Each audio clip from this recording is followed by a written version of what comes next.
बोलिए श्री सतगुरुदेव भगवान की जय, सच्चे दरबार की जय, आशुपिता भगवान की जय।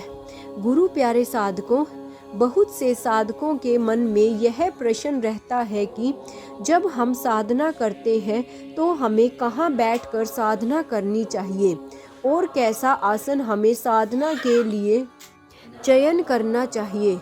कुछ ऐसा ही मैं आज सबके लिए यह प्रसंग लेकर आई हूँ और यह जो प्रसंग है यह है अप्रैल 2012 की अखंड ज्ञान का प्रसंग है, जिसके माध्यम से हमें यही समझाया गया है कि जब हम साधना करते हैं तो हमें कैसी साधना कैसे आसन पर बैठकर करनी चाहिए और अगर हम कैसे आसन पर बैठकर साधना करेंगे तो उसका महत्व क्या होता है और उससे आध्यात्मिक उन्नति पर क्या फर्क पड़ता है।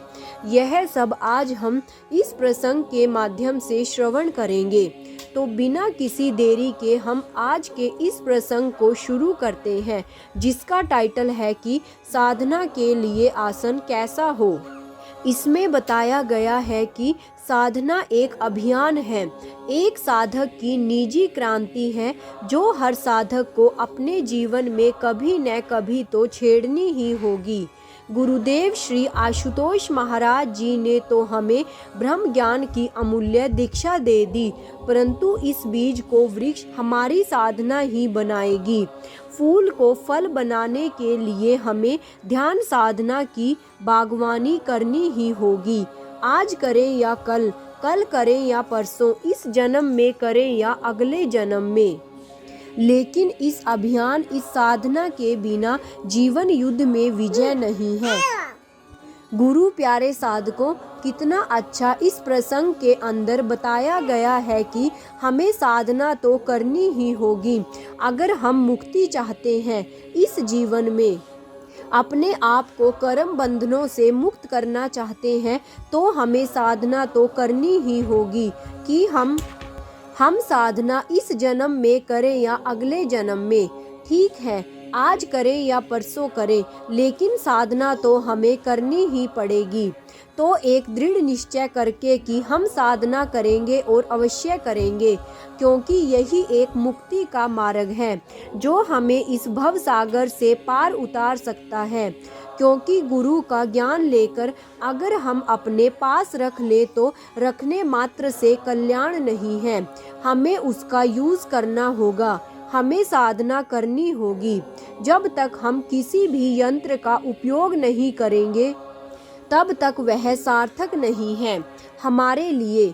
इसलिए गुरु प्यारे साधकों, हम साधना को कल पर ना छोड़कर आज करें, आज नहीं अभी साधना स्टार्ट करें। तो चलिए आगे इस प्रसंग को श्रवण करते हैं। पर इस अभियान को छेड़े कैसे? बंदूकों से युद्ध लड़ना सरल है, लेकिन ध्यान द्वारा मन को साधना बहुत दुष्कर कार्य है। चित्त विचरता रहता है। समाधान यह आपके मन की कोई नई रवानी नहीं है, यह हर साधक की कहानी है। संस्कारों की भीषण आंधियां हमारी एकाग्रता की लो को हिलाती डुलाती रहती हैं। साथ ही हम ऐसे विभक्त व दूषित समाज में रहने के लिए विवश हैं कि ना चाहते हुए भी बुराइयों का रंग हम पर चढ़ जाता है। इन सब के चलते हमारी ध्यान साधना प्रगाढ़ नहीं हो पाती। लेकिन बंधुओं, ऐसे में हमारा प्रयास जरूर प्रगाढ़ होना चाहिए। हमारी कोशिशें कमजोर ना पड़े, हमारी साधकता सजग रहे। जितना हो सके हम उतनी गंभीरता और समझदारी से ढंग से इस साधना व्रत को निभाएं। इस प्रयास में एक महत्वपूर्ण चरण जिसका हमें ध्यान रखना है वह है हमारा आसन, जिस पर बैठकर हम साधना करते हैं। आलस्य देव के सदके हम में से बहुत से साधक अपने गद्देदार बिस्तरों पर ही बैठकर इस आंतरिक क्रांति को छेड़ने का भाव रखते हैं। ऐसे गद्दे जो हमारे बैठते ही 1-2 इंच जरूर नीचे धंस जाते हैं और हमारी देह को स्थिर नहीं कर पाते, या फिर हम कोरे फर्श पर अथवा कुर्सी की लकड़ी की कुर्सी या तख्त पर ही ध्यानस्थ हो जाते हैं।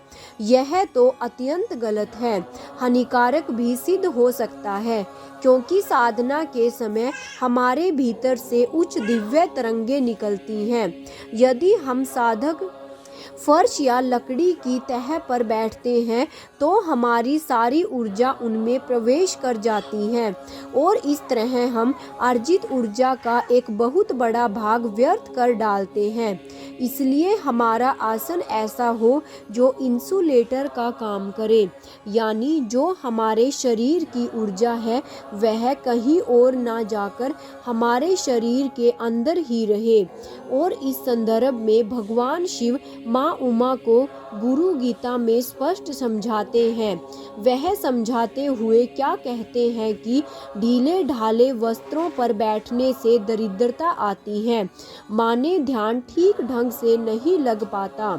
पत्थर या पथरीली सतह पर साधना करने से रोग हो जाते हैं। कोरी सतह पर बैठकर की गई साधना दुख देती है। काठ या लकड़ी के आसन पर की गई साधना तो बिल्कुल निष्फल ही रहती है। फिर एक साधक को किस प्रकार के आसन पर बैठकर साधना करनी चाहिए? माँ उमा ने प्रश्न किया। उत्तर स्वरूप भगवान शिव माँ पार्वती को समझाते हुए कहते हैं। वह कहते हैं, हे देवी, स्वाध्याय कुश के अथवा दूब के आसन पर अथवा स्वच्छ कंबल पर बैठकर ही साधना करनी चाहिए। साधना को कुशासन पर बैठकर करने से ज्ञान सिद्ध होता है। स्वच्छ कंबल पर ध्यान लगाने से ज्ञान सिद्ध होता है। अतः प्रिय साधकों, अपनी दिनचर्या में सुबह और रात के समय साधना के लिए 2 काल अवश्य निश्चित करें और प्रत्येक काल में कम से कम सवा घंटा साधना करें। एक निर्धारित स्थान पर कुशासन बिछाएं या फिर एक स्वच्छ कंबल को 2-3 तह लगाकर बिछा लें। फिर उस पर दृढ़ निश्चय होकर बैठ जाएं और फिर साधना का अभ्यास करें। नोट: बहुत से साधक कुशासन चाहते होंगे तो वह अपनी नज़दीकी शाखा में संपर्क करके कुशासनों को प्राप्त कर सकते हैं और बैरागी जिसके माध्यम से हम विधियों का अभ्यास करते हैं वह हमें वहीं से उपलब्ध हो जाएगी। तो गुरु प्यारे साधकों, इसके माध्यम से आपको क्या समझ आया कि हमें आज नहीं कल अपने जीवन में साधना करनी ही होगी। हम इस जन्म में करें या अगले जन्म में, पर साधना करनी ही होगी अगर हम मुक्ति को चाहते हैं, क्योंकि एक साधक के लिए सबसे महत्वपूर्ण अंग साधना ही होती है। और इसमें एक और चीज़ अच्छी बताई गई है कि हमें कैसे बैठकर साधना करनी चाहिए। हमें साधना ऐसे आसन पर बैठकर करनी चाहिए जिस पर हमारी ऊर्जा हमारे शरीर से बाहर किसी अन्य वस्तु में ना जाए, अर्थात एक कंबल पर या कुशासन पर बैठे। ऐसे जैसे लकड़ी पर बैठकर हमें साधना नहीं करनी चाहिए। डायरेक्ट धरती के कांटेक्ट में आकर हमें कभी भी गलती से भी साधना नहीं करनी है। और इसी के साथ मैं आज का यह प्रसंग इसको यहीं पर विराम देती हूँ।